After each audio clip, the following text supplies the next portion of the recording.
ఈరోజు ఏంటంటే air craft యొక్క స్పీడ్ అనేది ఎలా మెజర్ అవుద్దో చూపిస్తాను చూడండి. అంటే అది చూడడానికి నార్మల్ రాడ్ లాగా ఉంటుంది, కానీ దానివల్ల యూజ్ ఏంటంటే మొత్తం ఎయిర్ క్రాఫ్ట్ యొక్క స్పీడ్ అనేది తెలుసుకోవచ్చు. చూపిస్తాను చూడండి ఆ రాడ్ని. This is the rod. ఈ రాడ్ అనేది ఎక్కడ ప్లేస్ అవుతుందంటే చూసాం కదా, రాడ్ అది ఇక్కడే ఉంటుంది. స్పీడ్ మెజర్ చేసేది కనిపిస్తుందా? అంటే అది ఫ్లైట్ కదా, దాని వింగ్కి చివరి ఉంటుంది. అది చూడడానికి నార్మల్ రాడ్లా ఉంది కదా, కానీ అది స్పీడ్ మెజర్ చేస్తూ ఉంటుంది. అని ఇటువైపు ఉంటుంది, అటువైపు వింగ్ కూడా ఉంటుంది చివరిన. ఇదే ఆ రాడ్. ఇందాక చూసాక ఫ్లైట్ వింగ్ దగ్గర ప్లేస్ అయ్యి ఉంటుంది ఇది. అండ్ ఇది ఎలా వర్క్ అవుతుందంటే ఇక్కడ చిన్న చిన్న హోల్స్ ఉన్నాయి కదా, దీంట్లో నుండి ఫ్లైట్ అనేది వెళ్తున్నప్పుడు దీంట్లో నుంచి ఎయిర్ అంటే స్టాటిక్ ప్రెజర్, ఫ్రంట్ నుంచి డైనమిక్ ప్రెజర్ అనేది వెళ్ళడం వల్ల మన ఎయిర్ క్రాఫ్ట్ యొక్క స్పీడ్ అనేది క్యాలిక్యులేట్ చేయాలి. యాక్చువల్లీ ఇది చాలా ఎక్స్పెరిమెంటల్గా ఉంటుంది నార్మల్గా అయితే, కానీ ప్రెజెంట్ అర్థం అవ్వాలని, అంటే ఎలా మెజర్ చేస్తారని చూపించాలని ప్రెజెంట్ ఈ రాడ్ చూపించాను. ఇంటి ఎక్స్పెరిమెంట్ ఏంటి మొత్తం కావాలనుకుంటే కామెంట్లో మెన్షన్ చేయండి.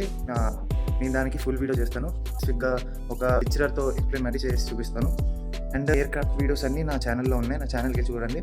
అండ్ మీ ఫ్రెండ్స్ అండ్ ఫ్యామిలీ చేయండి, సబ్స్క్రైబ్ చేసుకోండి, పక్కన బెల్ ఐకాన్ క్లిక్ చేయండి. Bye bye.